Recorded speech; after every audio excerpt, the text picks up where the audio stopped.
básicamente esta, para que quede claro, hay un módulo de arritmias, ¿está bien? Entonces, digo porque va a haber cosas de la clínica que no vamos a ver hoy. En realidad vamos a ver lo básico de antiarrítmicos, que es el módulo de farmacología. Después hay un módulo de arritmia donde el cual uno dice, en este paciente lo indicado es la amiodarona, en este paciente lo indicado es la flecainina, en este paciente lo indicado es el beta bloqueante. Pero para llegar a eso, uno debería tener en cuenta varias cosas. Primero, debería tener en cuenta, vamos a hacer un breve repaso de temas que no son demasiado agradables, pero vamos a hacer lo más agradable posible, que son las fases del potencial de acción. Porque tiene mucho que ver el mecanismo de acción de los antiarrítmicos con diferentes fases del potencial de acción. Lo otro son las propiedades electrofisiológicas que son intervenidas por diferentes fármacos antiarrítmicos. Y lo último son los mecanismos electrofisiológicos puntuales de cada grupo, de cada clase de la clasificación histórica o tradicional de Williams de los antiarrítmicos. Lo primero que quería decirles es que cuando uno entra en la Facultad de Medicina, una de las primeras cosas con las que se enfrenta es el potencial de acción de la fibra de Purkinje. Esto forma parte, hay como 2 o 3 temas en medicina de pregrado, que son como el triángulo complejo para terminar de entender. Hay 2 temas centrales, uno son potenciales de acción, ¿no?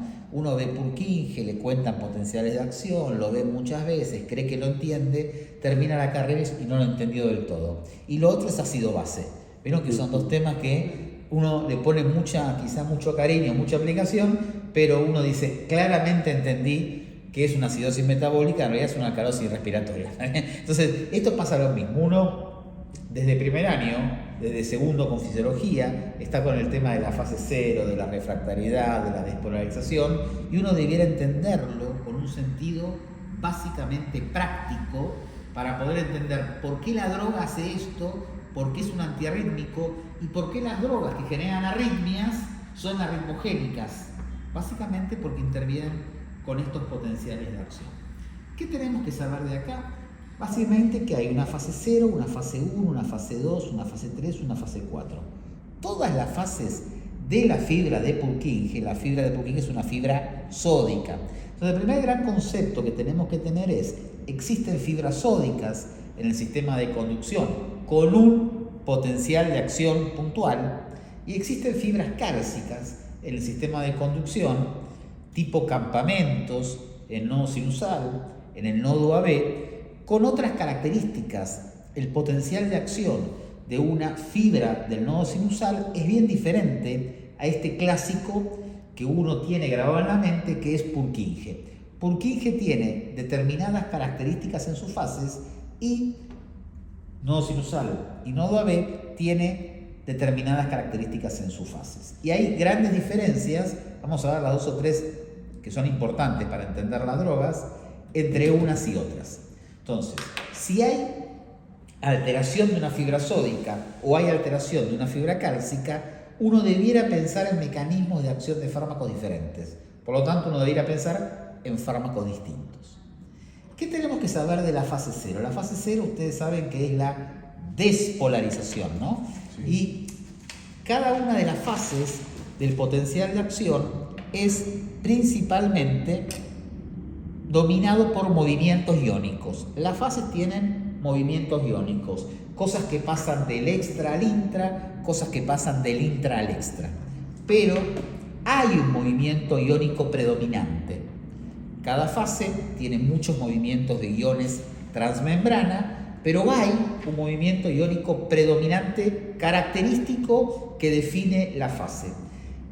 El movimiento iónico predominante de la fase 0 básicamente es el ingreso muy importante de sodio, es decir, el pasaje de sodio del extra al intra. 2 características puntuales ahí. 1, entra mucho sodio en fase 0 y entra a gran velocidad. Estas son 2 características que definen a la fase 0. Si entra menos sodio y entra a menor velocidad, la pendiente de fase 0 va a caer. Entonces, para nosotros, la pendiente de fase 0 es igual a velocidad de conducción. Si yo quiero afectar la velocidad de conducción de impulsos, yo voy a tender a aplanar la fase cero de Purkinje. Yo aplano la fase cero de Purkinje afectando o modificando ese ingreso de sodio. Por lo tanto, por definición, los fármacos que actúan en fase cero son fármacos bloqueantes de sodio, conceptualmente hablando. Si yo actúo para modificar la fase cero, para bajar la pendiente, estoy diciendo, yo quiero que se despolarice menos esa célula, yo quiero que ingrese menos sodio. Entonces, va a haber algunos fármacos, que vamos a ver cuáles son después, que van a hacer este juego. Por lo tanto, la fase cero es básicamente lo que para nosotros es la velocidad de conducción de impulsos. Y eso, en términos electrofisiológicos, se llama dromotropismo. Entonces, los antiarrítmicos actúan sobre el dromotropismo. ¿Por qué? Porque hay antiarrítmicos, casi la gran mayoría, que actúan sobre la fase cero. ¿Qué hacen? Hacen la pendiente menos pendiente, más aplanada. Si yo utilizo arritmogénicos, el ejemplo, pongamos la cocaína lo que hace es una fase cero, yo diría, absolutamente vertical, ¿sí? Una gran pendiente de fase cero, porque la cocaína ayuda a que ingrese sodio al intracelular, ayuda a la despolarización, genera un aumento en la velocidad de conducción. Todo lo que a nosotros nos genera potencialmente arritmias son drogas que actúan sobre fase cero aumentando la velocidad de conducción. La fase cero es seguida por la fase 1. En la fase 1 es poco importante desde el punto de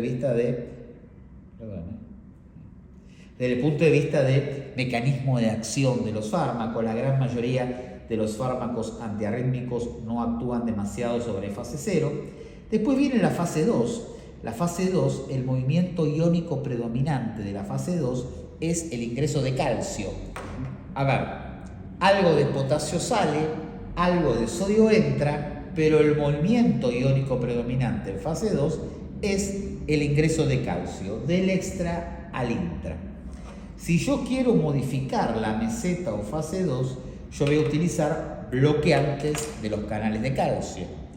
Hay, ustedes saben, un grupito de fármacos en la clasificación histórica de antiarrítmicos, que es la clase 4, que son los bloqueantes cálcicos no dihidropiridínicos. Por lo tanto, verapamilo y diltiazem, como son bloqueantes de canales de calcio, van a actuar sobre la fase 2. Esta fase 2 tiene un formato más distintivo y más importante en las fibras cálcicas. Por eso los bloqueantes cálcicos tienen una acción más significativa sobre arritmias que comprometan el nodo sinusal, muy rico en fibras cálcicas, y el nodo AB, muy rico en fibras cálcicas. La fase 3 es tan importante como la fase 0. ¿Por qué? Porque el movimiento iónico predominante de fase 3 es la salida de potasio. El movimiento iónico es el potasio pasa del intra al extracelular. ¿Con qué características? Con características muy similares al sodio en fase 0. El sodio ingresa mucho y a gran velocidad. El potasio en fase 3 sale mucho y a gran velocidad. Los fármacos antiarrítmicos más importantes actúan o bien en fase 0 o bien en fase 3. Existen fármacos antiarrítmicos que actúan en fase 0 y en fase 3. Si yo dije que en fase 0 tenemos claro que el movimiento iónico predominante es el ingreso de sodio, y yo tengo claro que el movimiento iónico predominante en fase 3 es la salida de potasio, y sabemos que fase 0 es velocidad de conducción, fase 3 representa excitabilidad de la fibra. Si yo modifico la fase 3, estoy modificando excitabilidad de la fibra. Excitabilidad es lo opuesto a refractariedad. Una fibra muy excitable es poco refractaria. Una fibra poco excitable es muy refractaria. Yo, utilizando antiarrítmicos, lo que hago es incrementar la refractariedad para que menos estímulos generen nuevos potenciales de acción. Los antiarrítmicos, por definición, lo que hacen es modificar la fase 3, sobre todo lo que hacen es aumentar, tiran esta curva hacia que van a aumentar la fase 3, la van a hacer más englobada, entonces va a haber más tiempo donde diferentes estímulos no encuentren una respuesta de potencial de acción.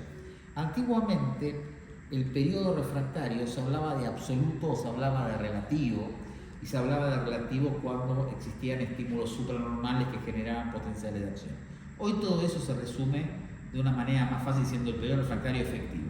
Uno puede modificar el periodo refractario, uno puede hacer, los anestésicos generales, los simpático-miméticos, las anfetaminas, la cocaína, un montón de antibióticos a veces o antihistamínicos, son arritmogénicos porque modifican la fase 3 del potencial de acción. Cuando yo digo, esta droga me generó arritmia, estoy diciendo, esta droga convierte a la fibra muy excitable con gran capacidad de responder con un potencial de acción frente a un estímulo. Cuando yo doy un antiarrítmico, hago lo contrario. Hago a la fibra poco excitable más tiempo.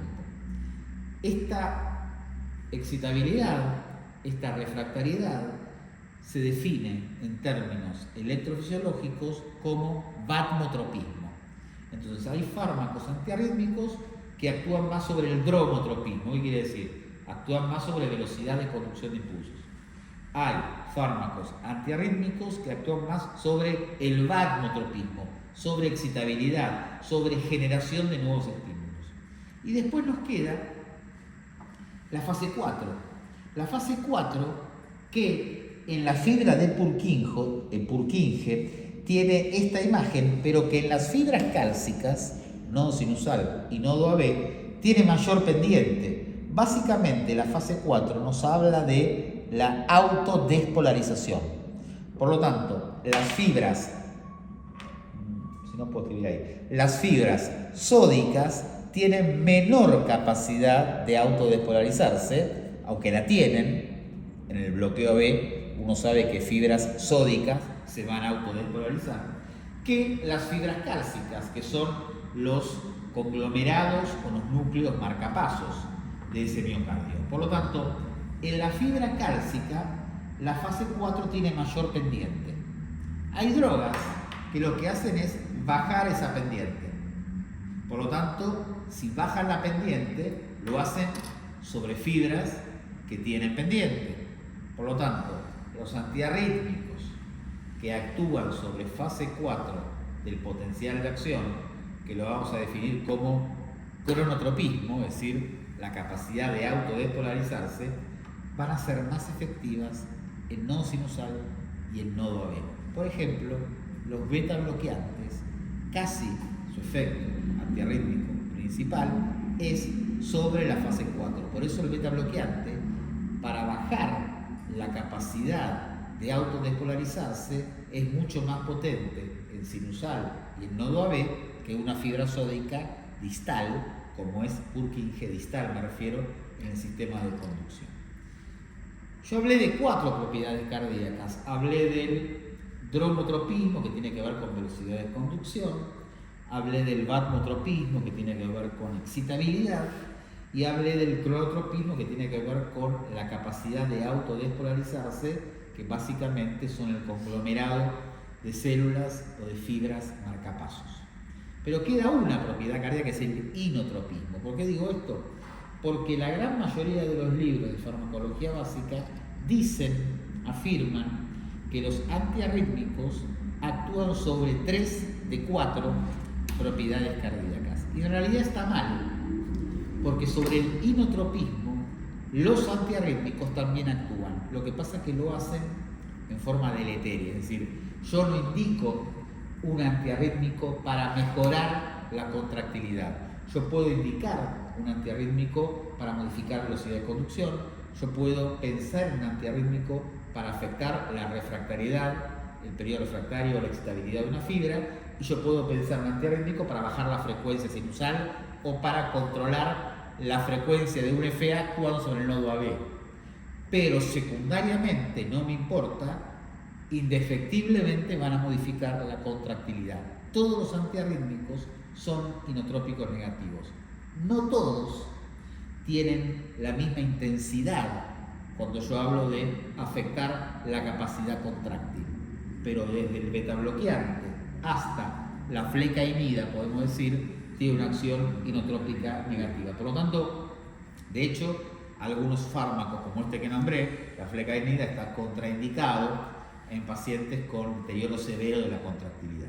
Entonces, todos los antiarrítmicos actúan sobre las 4 propiedades cardíacas. Sobre el inotropismo lo hacen colateralmente, en forma no deseada, pero uno siempre tiene que tener en cuenta eso.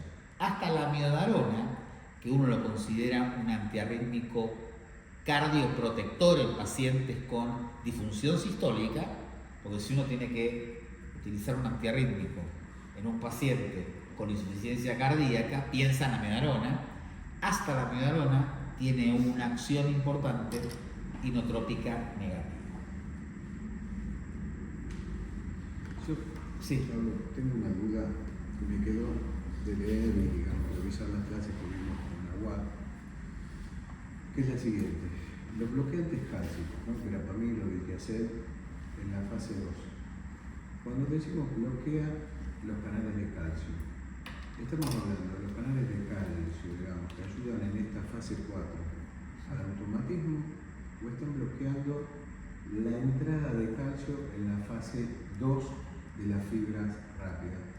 Porque digo, si bloquean el calcio no entra, el periodo refractario debería acortarse y no prolongarse. Ahí me quedó una duda, digamos, si es que hay... Tienen mucho más acción sobre la fibra, no sinusal, no AB, exactamente. Ese, sí. Pero también ten en cuenta que la afectación del calcio, esos canales también se vinculan con la contractilidad, más allá de la conducción. Sí, por eso son fuertes en cuanto a, está clarísimo que la contractilidad con los no dihidropiridínicos está muy afectada, digamos. Nadie piensa en, a ver, supongamos que tenés buen ventrículo, sí, pero tenés 85 años, sí, con buen ventrículo, sí, pero sí, con 85 años, lo pensás 2 veces antes de verapamil o de irte a hacer, ¿no? Digo, más allá de que pueden generar... digamos, reduciendo el periodo refractario, aumentando la excitabilidad, sí, pero lo que pasa es que los bloqueantes cálcicos, ahora vamos a ver que todas las drogas, yo lo que le dije hasta ahora, es un poco verdad y un poco mentira, porque acabo de decir, la mentira más grande que dije es que la acción antiarrítmica de los beta bloqueantes es fuerte sobre fase 4. Y vamos a ver, ¿no? Deprimiendo, bajando la pendiente. Y vamos a ver que los beta bloqueantes tienen acciones sobre Purkinje independiente de la fase 4 también. Es decir, ¿por qué digo esto? Porque también actúan sobre canales de potasio. No es solo un mecanismo. Exactamente. Entonces, uno piensa que el verapamil es como cuando uno estudia amiodarona no tiene un mecanismo íntimo de acción. Amiodarona es bloqueante de sodio, bloqueante de potasio, antagonista cálcico, bloqueante de receptores beta 1, bloqueante de receptores beta 2. Es decir, la amiodarona es un montón de cosas, pero básicamente se la vincula con fase 3, con el potasio. Lo mismo pasa con el ejemplo que se empiezan a mezclar, tal cual. Es decir, también los bloqueantes cálcicos, también los beta bloqueantes, lo vamos a ver después, afectan la refractariedad, afectan la velocidad de conducción, más allá de la fase 4 y más allá de la fase 2. Quiero decir, también tienen acción sobre 0 y sobre 3. Perfecto, perfecto. Sí, cuando digamos uno entraría un poquito más, obviamente yo estas clases vi los videos, pero entonces busqué como muchos canales, ¿no? Muy complejos. Sí, muy complejo. Cada fase, digamos. Sí, por eso está cuando... lo que sale, lo que entra y... Y una pregunta. Cuando alguien tiene muerte súbita,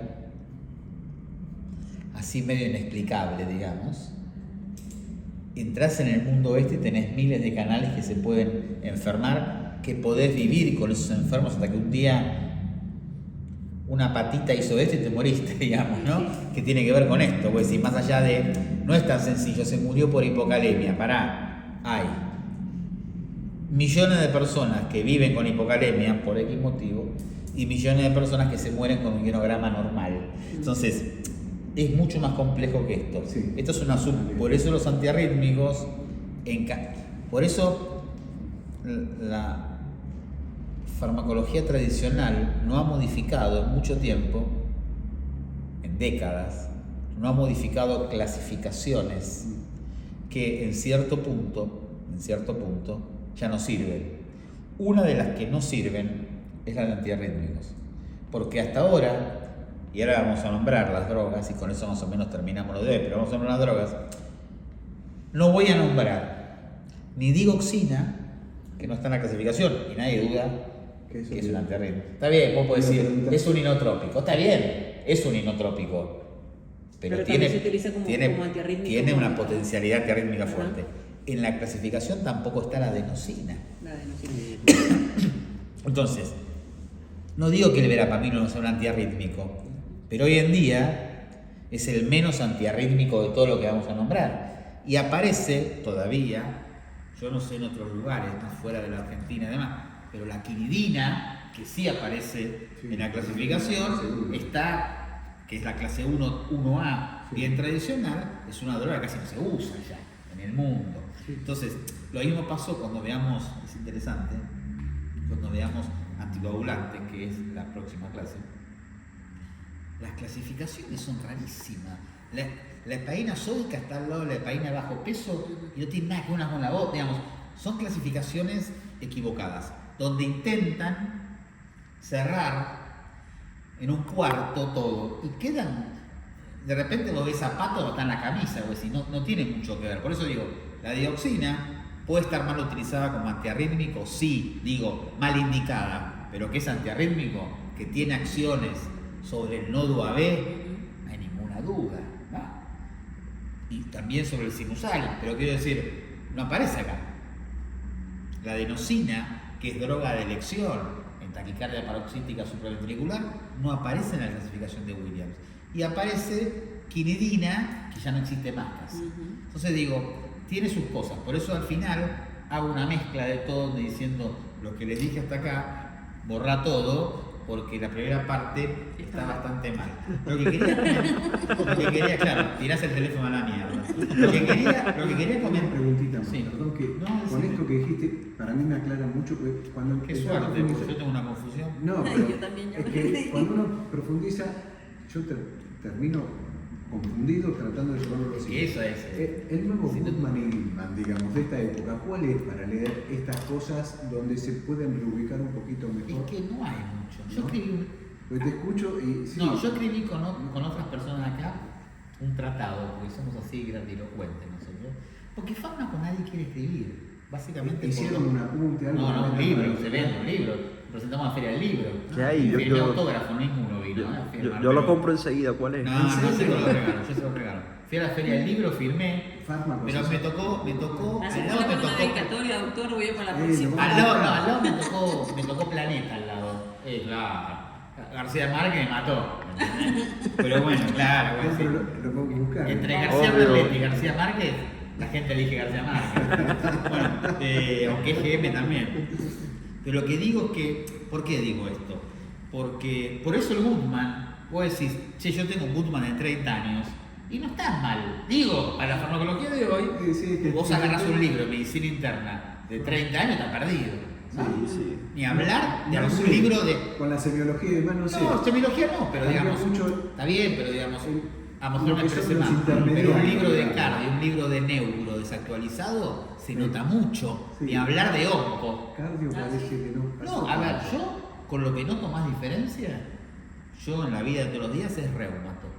Reumato es una especialidad que yo la estudié, la probé, pero que yo yo estudié eran 2 cosas para R, 2 cosas para... Y ahora pediste el antifunjaco. Sí.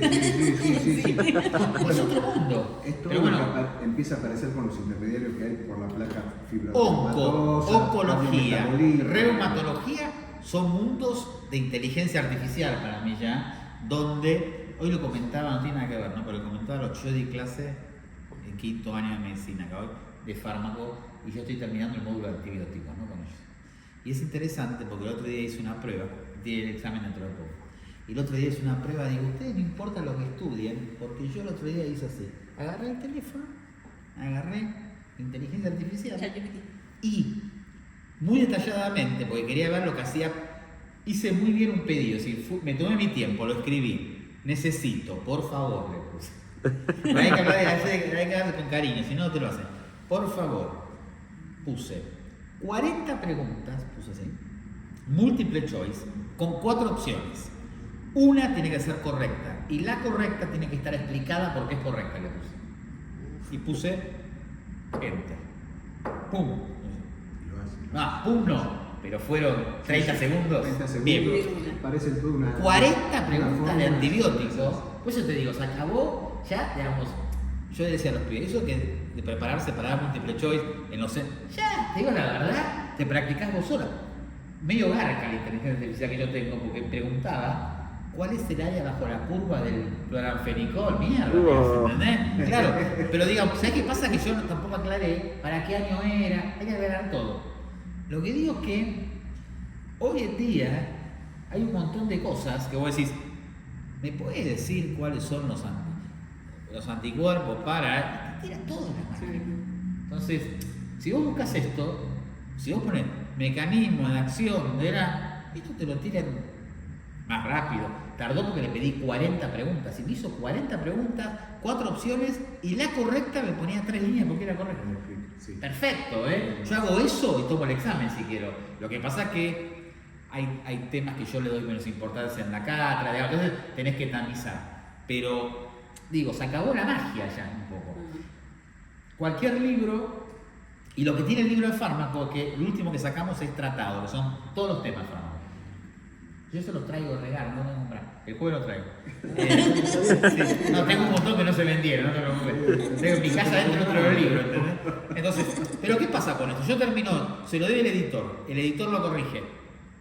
Vos lo leíste 14, está genial, y el editor te muestra que sos un choto y tenés 1000 errores, porque para eso el editor lo lee, lo mira, escribís, no sé, Amidalona con H, ahí volvés y decís, ¿cómo pasé con...? Bueno, vuelve.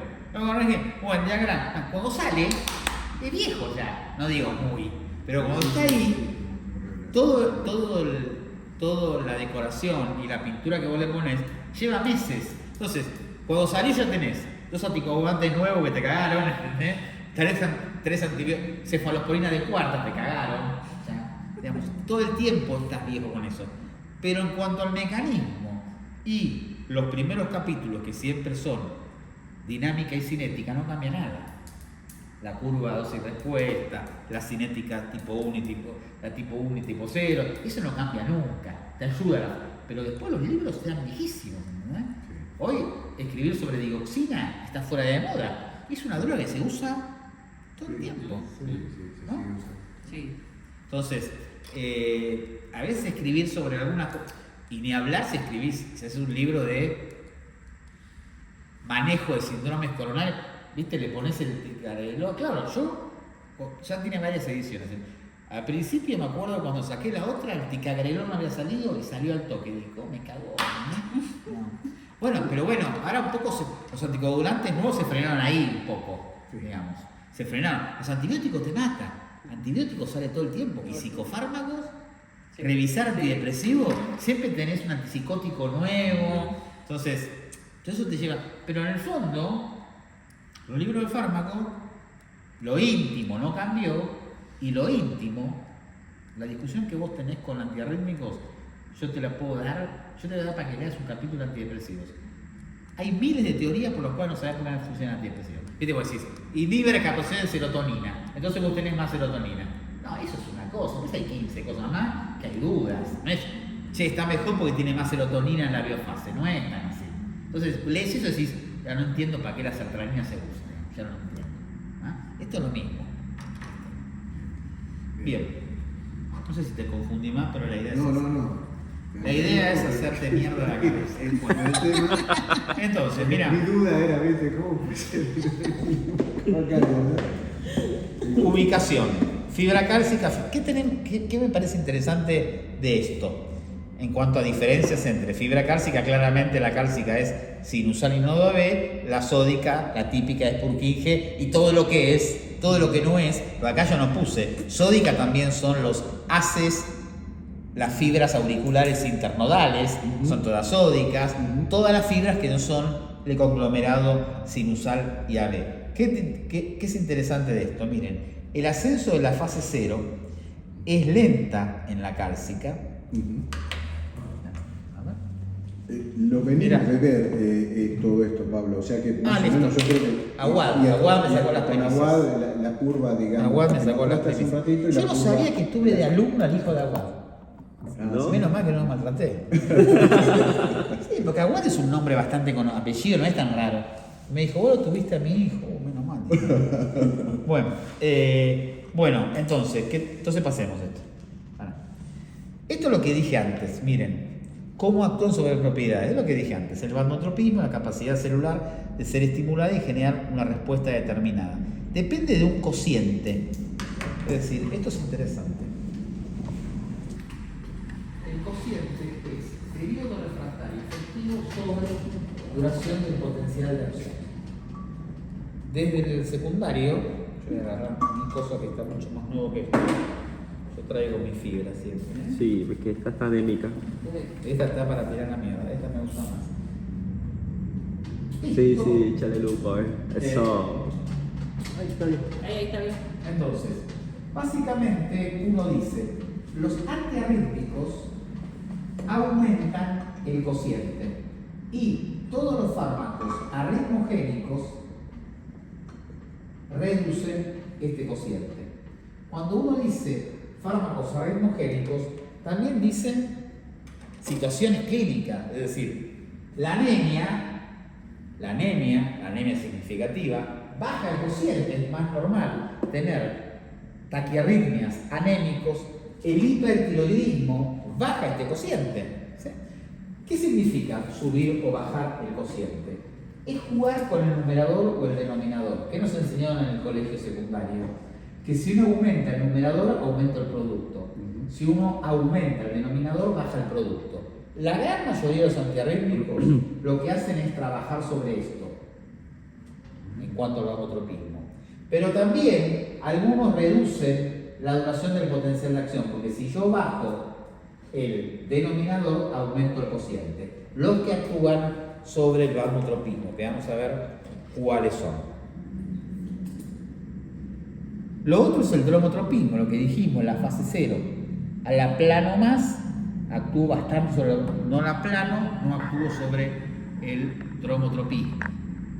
Y lo otro es el clorotropismo o automatismo, que son los fármacos que actúan sobre la fase 4, básicamente aplanando, que esto es más importante en las fibras que se autodespolarizan, como las fibras cálcicas. Pero siempre está pendiente, no dije que la fase 4 se llama despolarización diastólica espontánea, DDE, que parece como un discado directo de teléfono, pero en realidad es despolarización diastólica espontánea.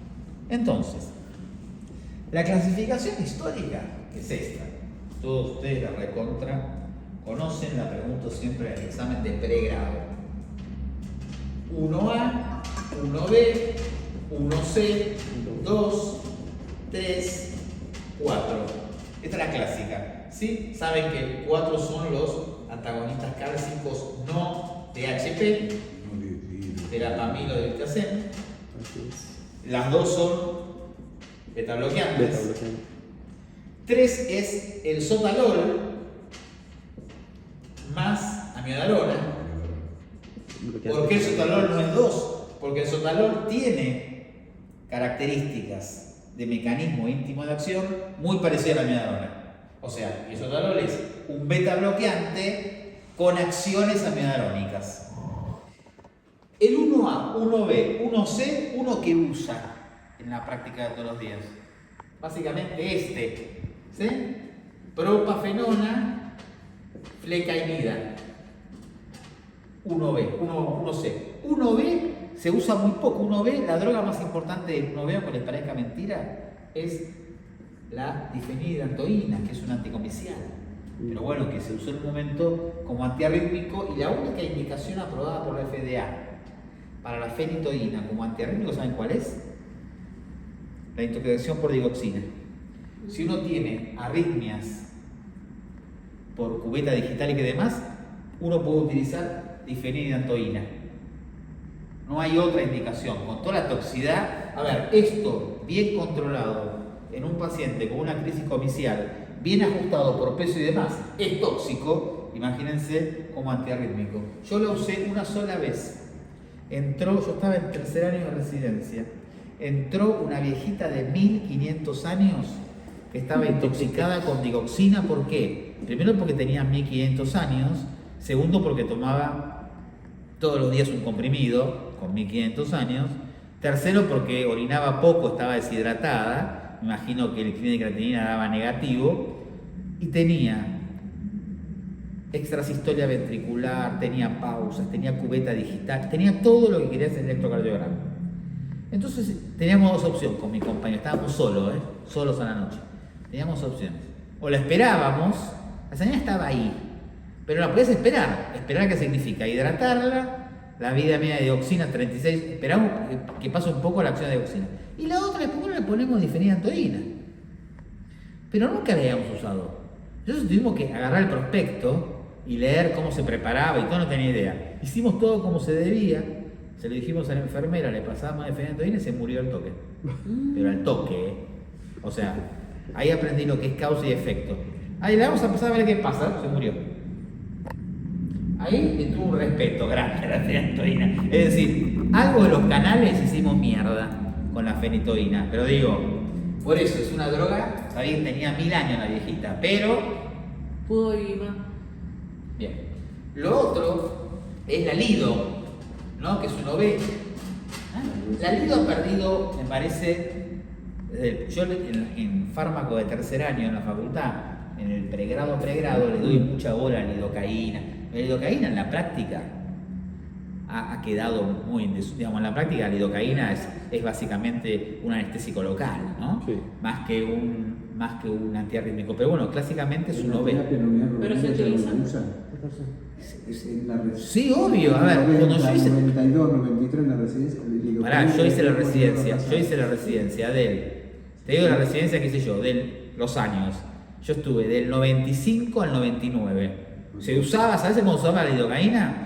En arritmias en el contexto de un síndrome coronariano agudo. Es decir, un tipo con infarto que hacía TB o hacía, qué sé yo, extrasistolia ventricular frecuente, le podíamos lido. Ahora casi no se usa. Mirá. Yo hice entre el 92 y el 95. Es lo mismo. Y la usábamos justamente para eso, ¿no? Pero la contra que tiene el lido, la contra que tiene el lido es que en el contexto de un tipo cursando un infarto, pongamos infarto, no importa supra o no, en ese contexto es muy inotrópica negativa. Entonces, un tipo con un síndrome coronariano agudo, isquémico agudo, le estás dando algo que es arritmogénico, porque los antiarrítmicos todos son en cierta manera arritmogénicos. Cuando vos te metés con los potenciales de acción, yo me metí con los potenciales de acción de la vieja Y se la tiró. y se murió. Y el 1A, que fue muy importante, porque ¿cómo se cardiovertía? Vos que sos de mi época, un poco. ¿Cómo se cardiovertía? Quinidina, dioxina, o me equivoco yo. Sí, la quinidina no tengo experiencia. Pero yo cuando entré en la residencia, el año y medio primero, había dos opciones. Amiodarona, esto no existía. Esto no existía. Amiodarona o quinidina, dioxina. Que vos me acuerdo que le dabas quinidina. Básicamente le dabas digoxina, quinidina, porque la quinidina lo que te hacía era aumentar, con un efecto básicamente anticolinérgico, aumentar los impulsos en el nodo AB, y la dioxina te la bloqueaba. Pero era quinidina, digoxina o amiodarona. La quinidina no se usa más. Lo que se usa en Estados Unidos es disopiramida y procainamida, que también son 1A. Acá no hay. Si ustedes agarran, ¿les suena el manual Washington de terapéutica? Es un manualcito de terapéutica que lo hacen los residentes de la Universidad de Washington. Cada 2 o 3 años lo actualizan. Y cuando uno estudia de ahí, en el manejo del FA, aparece procainamida, mucho en agudo. Procainamida, que es una quiridina un poco menos tóxica. Bien. Ahora, si vos dividís, que esto me parece que es lo más importante, si vos dividís o mezclás las diferentes clases con las diferentes propiedades, ¿qué yo dije hasta acá? Las diferentes clases con las diferentes propiedades que inhiben. Si ustedes ven rápido esto, miren, tienen 1A, 1B, 1C, 2, 3 y 4. Si ustedes ven rápido esto, ¿qué antiarrítmico eligen? Rápido, ¿Qué clase eligen de antiarrítmico? Uno que tiene todo. Piensen como si fuese preescolar.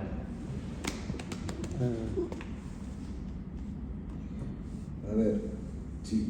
Uno fuese Mirá solo- esto, mirá Uno esto. A. Solo- No, mirá esto, perdón. Mirá Uno esto. Porque actúa sobre la excitabilidad. Uno la A. velocidad. ¿Por qué Uno uno A. A? Claro. Pues es el Eso mejor, te hace decía. todo, ¿o no? Sí. Si uno separa lo de la práctica serían los 1 y Igual 1A. siempre- El 1A no se usa casi. Lo corres y corres todo el periodo. ¿Por qué? refractario Porque se ¿por qué dice? extiende. ¿Por qué elijo U? A ver, conceptualmente, como uno dice, che, podés entrar un chico, podés entrar a la juguetería. ¿Qué juguete elegís? Todo sí puedo elegir. ¿Está bien? Entonces, vos decís, pará, el 1A deprime la excitabilidad. ¿Por qué? Porque actúa sobre fase 3. Deprime velocidad de conducción. ¿Por qué? Porque aplana la fase 0. Y deprime el automatismo. ¿Por qué? Porque tira para abajo la fase 4. ¿Elijo el 1A? No. El 1B hace 2 cosas. La lidocaína hace 2 cosas. Actúa sobre excitabilidad y actúa sobre automatismo, pero es pobre En la contacto. en la fase 0. 1C, que son grandes antiarrítmicos, porque uno puede decir, che, con la flecainida le generé insuficiencia cardíaca. Che, pero que la flecainida y la propafenona tienen acciones antiarrítmicas, nadie lo duda. ¿Está bien? Entonces, si vos te mirás 1C, uno dice, qué pobreza, actúa nada más sobre fase 0, sobre velocidad de conducción. Y mirá la clase 2, che, los metabloqueantes son geniales antiarrítmicos, que nada más sobre el automatismo. Y los bloqueantes cálcicos, nada más sobre el automatismo. Y la miodarona, nada más sobre fase 3. ¿Qué quiere decir con esto? Esto quiere decir que este es un mecanismo que quizás está claramente descrito para cada grupo, pero no es el único. Todos hacen todo. Entonces el ejemplo que yo pongo es este, mirá. Espera. Beta bloqueantes, por ejemplo. Está claro que en el nodo sinusal y en el nodo AB tienen acciones. Ya lo sabemos. ¿Por qué? Porque el automatismo es importante, la fase 4 es importante en el nodo AB y el nodo sinusal. Pero a nivel auricular, fibras sódicas auriculares internodales actúan sobre fase 3 y sobre fase 0. Es muy importante la acción de los betabloqueantes supraventricular. No es solamente, si uno dice, bueno, es un buen antiarrítmico supraventricular o auricular. Pará, es un buen antiarrítmico auricular porque no solo actúa sobre el nodo sinusal, sino que además afecta la excitabilidad y la velocidad de conducción de fibras sódicas internodales. Pará, ¿y qué hace a nivel de Purkinje? Deprime el automatismo inducido por catecolaminas. Las catecolaminas, por eso el tono simpático elevado como un factor determinante de arritmia es muy importante que sea tratado con betabloqueantes. A veces el betabloqueante uno considera que es un pobre antiarrítmico a nivel ventricular. Es una muy buena droga porque las fibras sódicas, que son His y Purkinje, con un tono simpático elevado, insuficiencia cardíaca, síndrome isquémico agudo, tienen la fase 4 que se parece mucho a las fibras cálcicas, muy levantada. Entonces esto baja mucho lo que podemos decir la toxicidad arritmogénica del tipo con actividad simpática elevada, ¿sí? Ese tipo adrenérgico, y de hecho uno puede ser adrenérgico porque se pone nervioso, pero estoy hablando de adrenérgico por insuficiencia cardíaca, ¿no? El tipo con disfunción ventricular que tiene permanentemente niveles de catecolaminas altos. ¿Por qué les parece que uno dice, che, se midió que tener mucha angiotensina, tener mucha noradrenalina, tener mucha renina, tener mucha luteinina, te mata más con insuficiencia cardíaca? Uno de los mecanismos es este, es decir, hay una conversión, una transformación, podemos decirlo así, de la fase 4 de la fibra sódica, que habitualmente fibra sódica, fase 4 es más así, bueno, la insuficiencia cardíaca es así, a nivel ventricular. Entonces, lo que hace el beta bloqueante es te baja esto, más allá de todo lo demás. Por eso digo, uno dice, ¿el beta bloqueante es bueno? Sí. El beta bloqueante deprime el automatismo en las fibras cálcicas. ¿Nada más que eso hace? No es que nada más que eso. Por eso el beta bloqueante en pacientes con difusión ventricular debe estar pensado. Lo que pasa es que después tenemos la bolsa, la mochila compleja de, che, el tipo tiene mala función ventricular, le voy a dar amiodarona, le voy a dar beta bloqueante, le voy a dar, ¿no? Con el beta bloqueante le baja un poco la presión arterial, el tipo ya toma el entresto, toma los diuréticos, toma la espirolactona, toma la dapaglifosina. Entonces vos decís, tenés que empezar a elegir. Para mí, en la mesa de decisión, en la mesa de elección, los beta bloqueantes tienen una gran capacidad antiarrítmica en pacientes con disfunción ventricular. Porque uno siempre piensa en la amiodarona, ¿no? Pero una pregunta, ¿cómo va a colocarle usted amiodarona y beta bloqueante? Bueno, no sé, y a veces sí. A veces sí. Mirá, y a veces no se tolera. Yo te doy un ejemplo. Mi hija rescata perros de la calle. Entonces los rescata para llevarlos a otro lugar y algunos se los queda a ella. Ahora tiene 7. Bien. Lo digo porque yo pago los alimentos, no de todos. Bien. Y suelen comer cada uno cosas diferentes, además, porque le gusta un menú variado, ¿no? Bueno, pero entre todos yo tuve 2 boxers. Los 2 boxers se murieron de lo mismo a mí. Los boxers se mueren básicamente de insuficiencia cardíaca. ¿Por qué? Aprendí con el veterinario que existe un tema en la facultad que si vos vas a dar el terminónio te preguntan la cardiomiopatía de los boxers. Es como un tema un tema muy importante para ellos porque el boxer es igual a disfunción ventricular. Básicamente, ¿qué tienen? Uno supe que lo tenía, el otro no supe que lo tenía, porque los 2 se murieron de muerte súbita. Lo que pasa es que con el primero, después del segundo ya no van a vivir. Tienen displasia ritmogénica del ventrículo derecho. Ese es el nacimiento de su disfunción ventricular. El ventrículo derecho se empieza a mover menos y tiene arritmias. Mi boxer tenía, cada vez que se tenía que hacer un procedimiento, el río quirúrgico, tenía taquicardia ventricular no sostenida. Pero tenía taquicardia ventricular. ¿Dónde partía el ventrículo derecho? Donde tenía la displasia. El veterinario de entrada le metió bisoprolol a amiodarona. Yo no dije nada, porque si no se lo llevas a un veterinario cardiólogo, quedás como un pelotudo, es decir, el tipo sabe. Ahí me pareció un montón. La primera vez lo tomó un día, lo tomó otro día, yo vivía enfrente de una plaza. Cruzó la calle, cuando llega a la plaza, se sincopó, hizo. ¿Sí? Y después, yo no hice nada, fue un segundo. Lo que tiene de bueno es que se levanta y sigue corriendo, porque aparte se peleaba con todo, digamos. Ni se dio cuenta de lo que decir. ¿Por qué? Porque hacía pausas. ¿Qué es lo que le pasa a los viejos? Che, tiene 90 años el viejo, está así. Tiene 35 por minuto y sí, puede ser. Beta bloqueante de amiodarona. Por eso digo.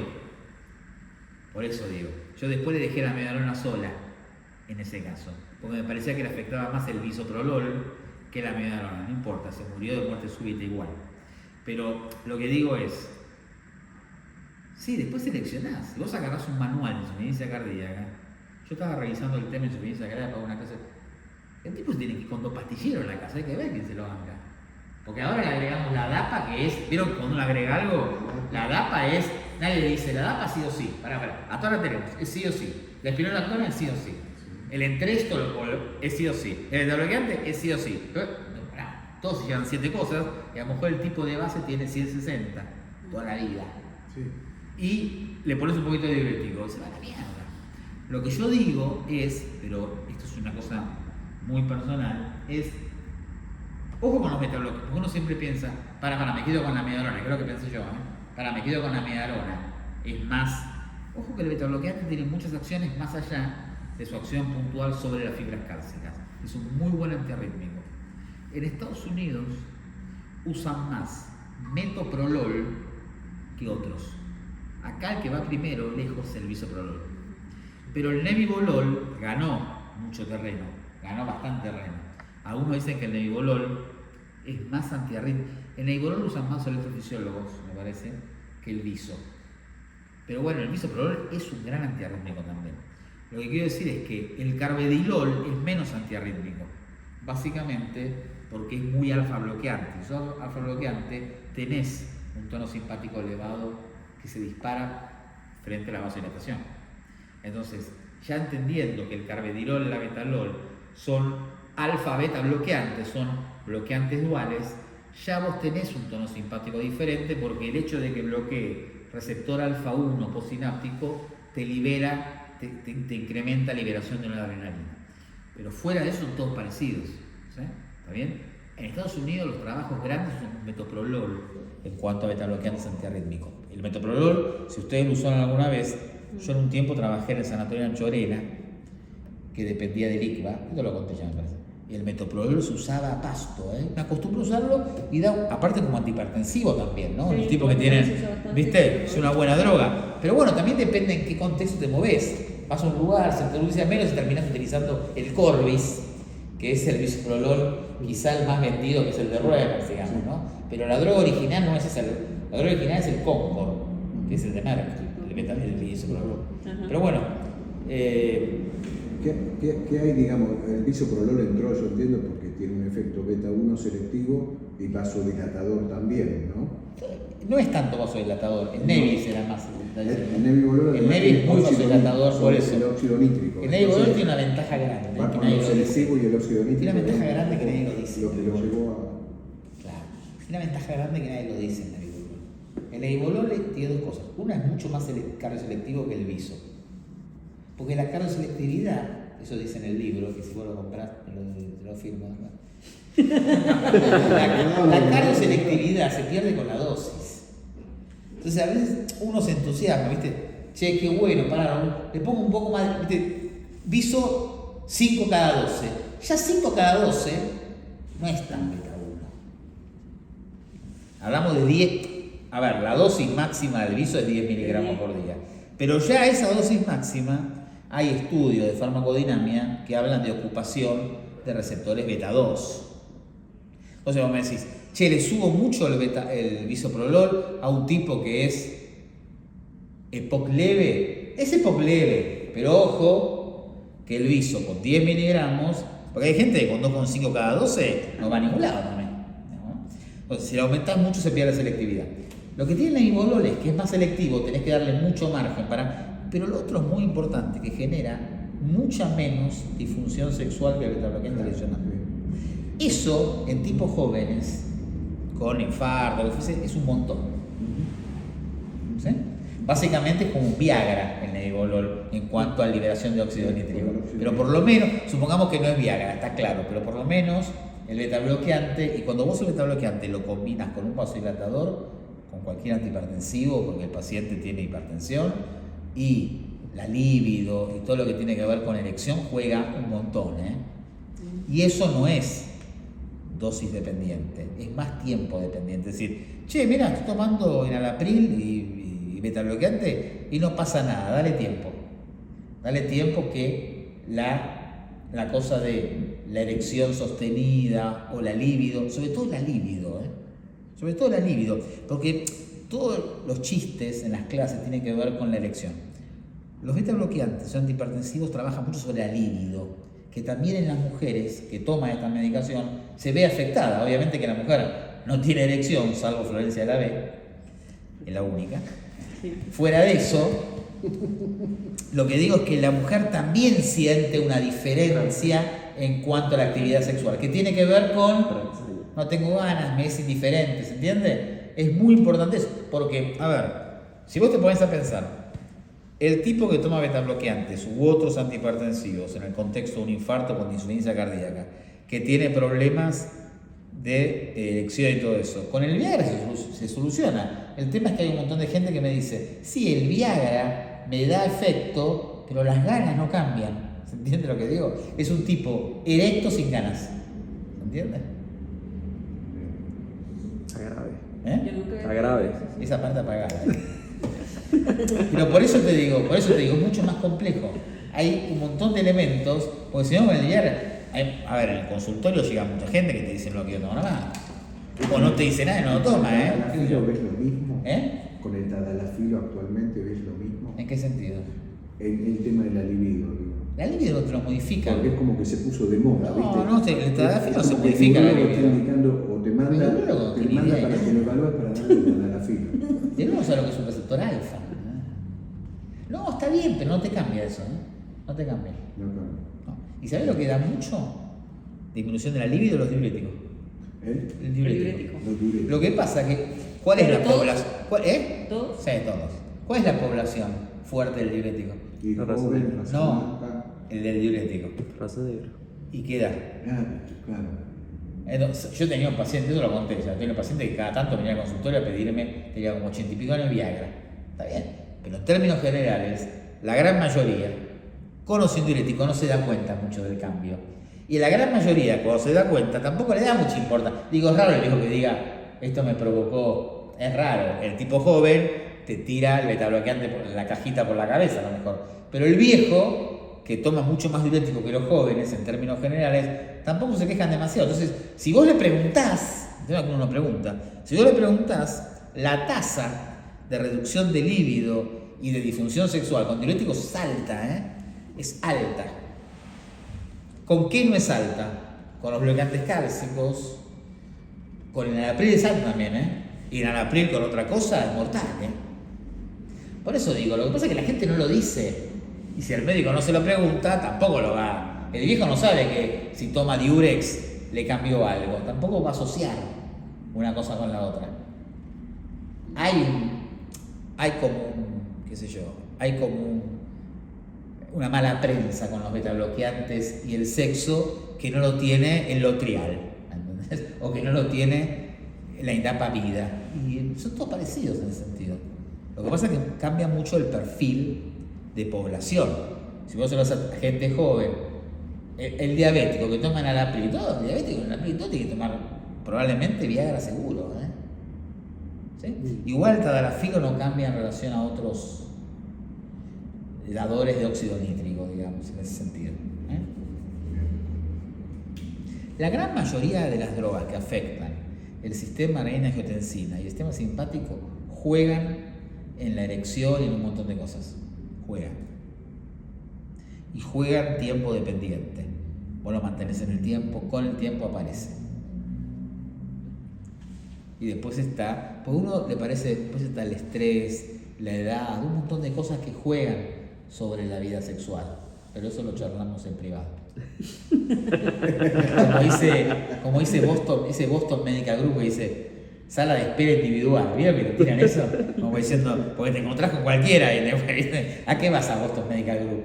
Una infección urinaria no tenés, digamos, ¿viste? Entonces te encontrás con otro, pero digo, una de las cosas que te pregunta primero el tipo que hace sexualidad, esto es increíble, pero es así, es qué tomar de medicación.